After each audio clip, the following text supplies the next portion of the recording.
Sony comments on UK PS5 price drop reaction, analyst says Spider-Man 2 will have to carry Sony through the holidays, a new Wipeout can be played in a browser, all that and more in today's PlayStation news. Let's get to them.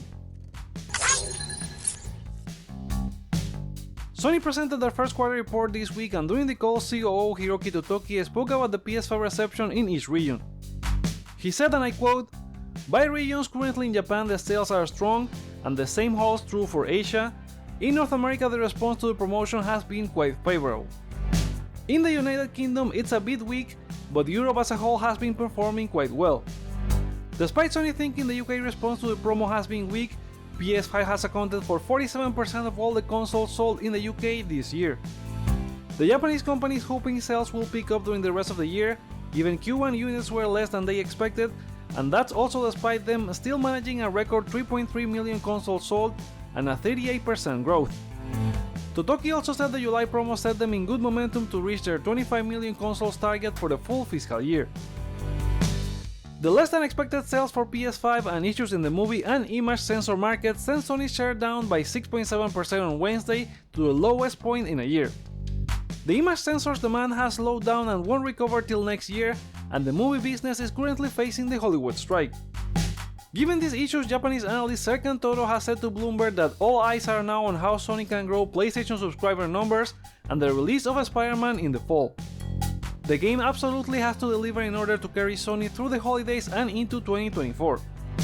Given that Sony has made internal game delays and we're not sure what the next year looks like, this argument has a point, but there's also third-party support.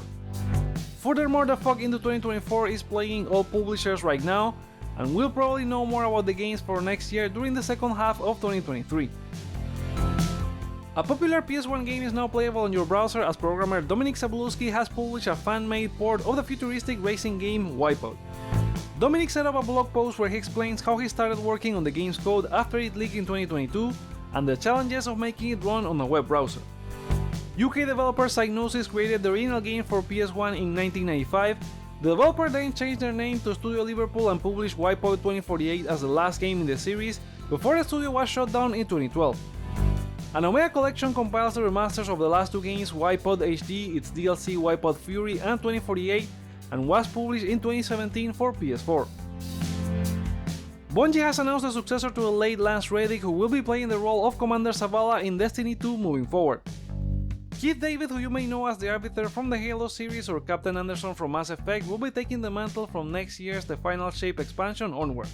Lance Reddick's existing recorded lines in the game will remain untouched. Keith David shared a statement in the Bungie blog post saying he is honored to continue the great work of Lance Reddick as Zavala. Lance captured the character's sense of integrity so wonderfully, it is my intention to continue that work. After microtransactions for Assassin's Creed Mirage leaked via several rating organizations, Ubisoft has now confirmed them. The French company is claiming the paid content won't impact the loop in the game, instead they will be optional and limited to cosmetic packs that won't affect the player progression. They also reminded the game is completely story-driven and doesn't have any of the grinding systems from before, thus no microtransactions to level up fast.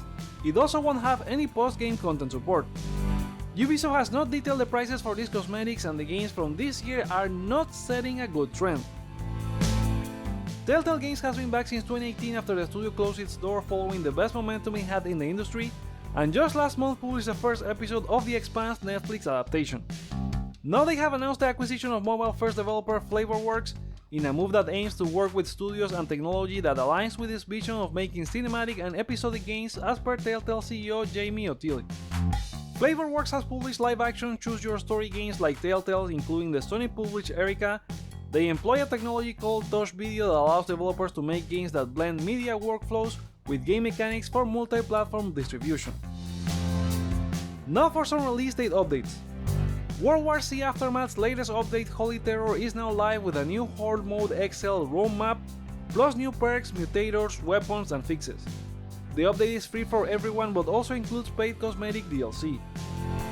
Quake 2 leaked a few days ago and the game was officially announced during QuakeCon Day 1, now live and available for all platforms digitally including PS4 and PS5.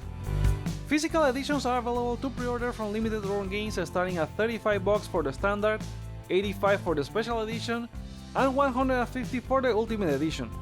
They will be available to purchase only until September 10th. And those are the PlayStation stories for today. What are your thoughts on them? Let us know in the comments below, give this video a thumbs up or down to let me know your feedback, check out more content you may like as well, and subscribe for more on PlayStation. Thank you so much for watching, my name is Joseph, this is Hype for Games, and let's get hype!